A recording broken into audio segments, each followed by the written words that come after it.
ગણતરીમાં બહાર આવ્યું છે। તો ગુજરાતમાં 891 પર પહોંચી છે સાવજોની સંખ્યા। વન વિભાગના પ્રિન્સિપલ ચીફ કન્ઝર્વેટર અધિકારી સાથે TV9ને ખાસ વાતચીત કરી સિંહોની સંખ્યામાં 325નો વધારો નોંધાયો છે।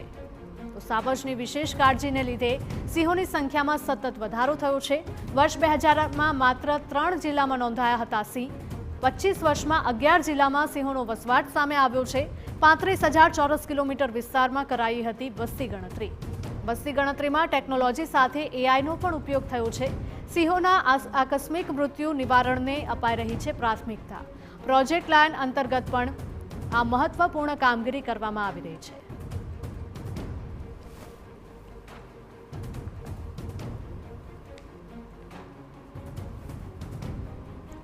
તો 35,000 ચોરસ કિલોમીટર વિસ્તાર વસ્તી ગણતરીમાં ટેકનોલોજી સાથે AIનો પણ ઉપયોગ કરવામાં આવ્યો હતો, જેના કારણે સચોટ માહિતી મેળવી શકાય। સિંહોના આકસ્મિક મૃત્યુ નિવારણને પણ ખાસ પ્રાથમિકતા સરકાર દ્વારા આપવામાં આવી રહી છે। તો પ્રોજેક્ટ લાયન અંતર્ગત આ કામગીરી પૂર્ણ કરાઈ।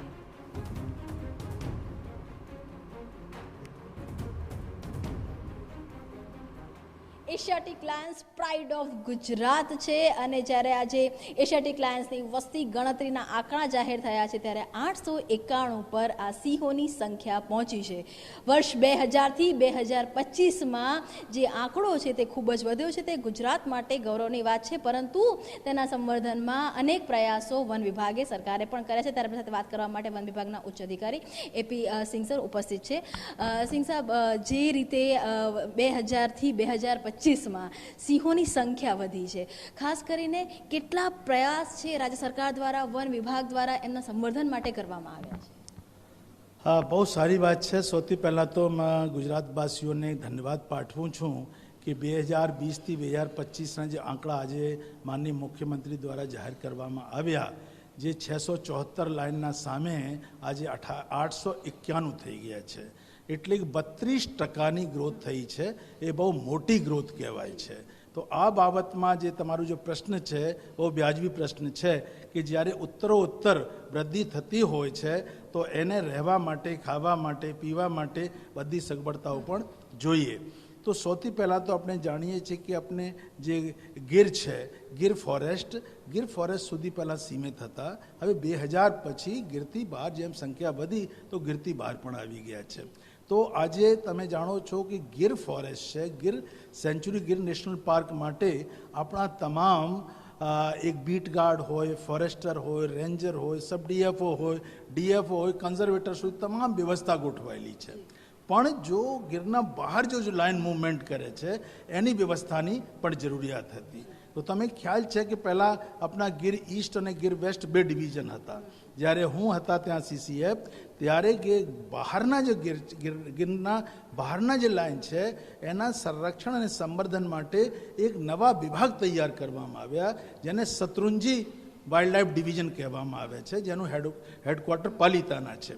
તો બહારના લાઇનના સંરક્ષણ સંવર્ધન માટે એના પ્રવેશ છે, એના પાણીના પોઈન્ટ છે, એને શેલ્ટર છે, એ તમામ વ્યવસ્થા કરવા માટે આપણે નવા માળખા ઊભા કર્યા છે અને તે પ્રમાણે બહારના વિસ્તારમાં પણ એની સંખ્યા ઉત્તરોત્તર વધી રહી છે।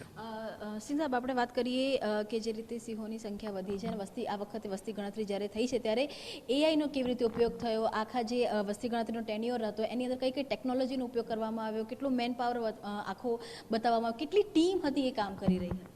હા, તમે બહુ ઊંડાણવાળું પ્રશ્ન છે, કેમ કે તમે જાણો છો કે આપણે 35,000 સ્ક્વેર કિલોમીટર એટલે 11 જિલ્લા અને 538 તાલુકામાં જ્યારે કામ કરીએ તો કેટલા મોટા માનવ બળ જોઈએ।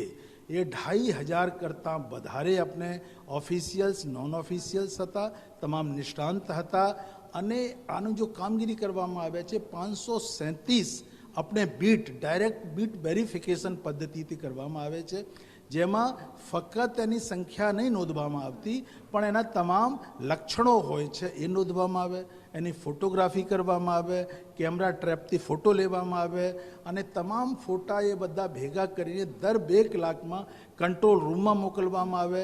પછી એનું એનાલિસિસ જે આજે મોડર્ન ટેકનોલોજી છે, પદ્ધતિઓ છે, સોફ્ટવેર છે, એનો ઉપયોગ કરીને કે જે તે વિસ્તારમાં કેટલા નર, માદા, પાઠડા અને બચ્ચાઓ છે અને જ્યારે ભ્રમણ કરે તો 24 કલાકમાં એક જગ્યાથી બીજી જગ્યામાં જતા હોય તો એને ડુપ્લિકેશન થવાની પણ સંભાવના રહેતી હોય છે. એ તમામ કમ્પ્યુટર ઉપર, નકશા ઉપર જીપીએસ સાથે લેટ લોંગ લઈને જીપીએસ લઈને GIS પદ્ધતિને તમામ કાઢવામાં આવ્યા અને છેવટે એના ઉપર પહોંચ્યા કે એની સંખ્યા 891 છે.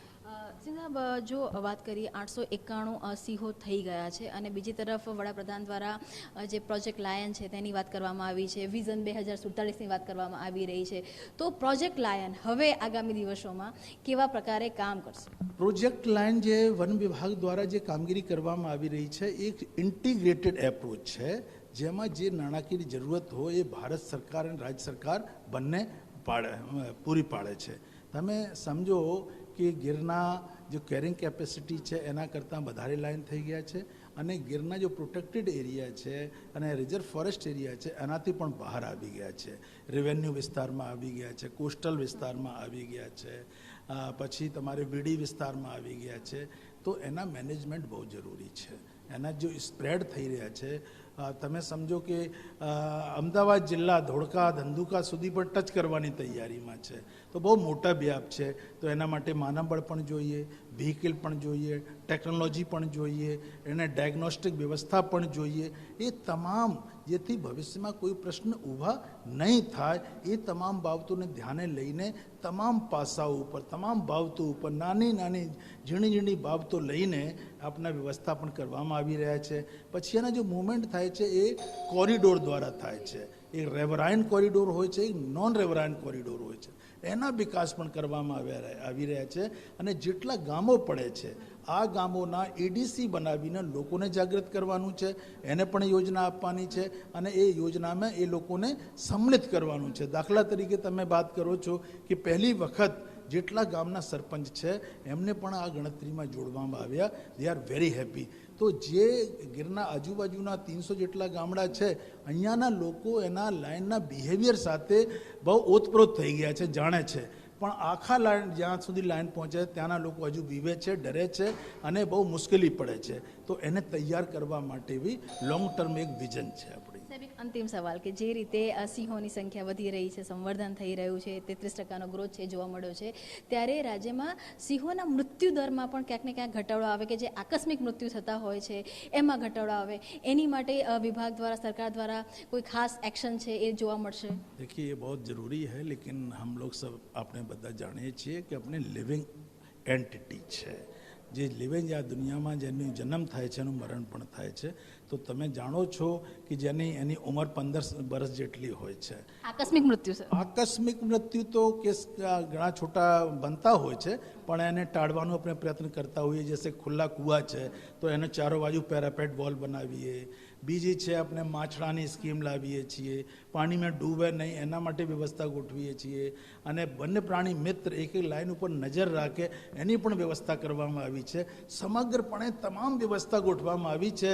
છતાં પણ ઇન્સિડન્ટ્સ થતા હોય છે, એને ઓછા કરવા માટે આપણા તમામ તંત્ર પ્રયત્નશીલ છે. ધન્યવાદ તમારી સાથે વાત કરવા માટે. તો આ હતા વન વિભાગના ઉચ્ચ અધિકારી AP સિંહજી, જે ખૂબ સ્પષ્ટતાથી કહી રહ્યા છે કે જે ડેથ રેશિયો છે તે પણ આકસ્મિક ડેથ રેશિયો ઓછો થાય તે માટેના પણ સરકારના પ્રયત્નો છે અને તેની સાથે જ સિંહોના સંવર્ધન માટેની પણ તેમણે વાત કરી. તેની સાથે જો વાત કરવામાં આવે તો જે પ્રોજેક્ટ લાયન છે તેની હેઠળ થતી કામગીરીની પણ તેમણે ખૂબ ખુલીને વાત કરી છે અને કેવી રીતે ગુજરાતની અંદર એક વાતાવરણ સિંહો માટે ઊભું થયું છે, તેની પાછળ કેટલું કામગીરી કરવામાં આવે છે, તમામ વાત છે તે અહીંયા કરવામાં આવી છે. કેમેરામેન નમની સાથે કિંજલ મિશ્રા, TV9 ગાંધી.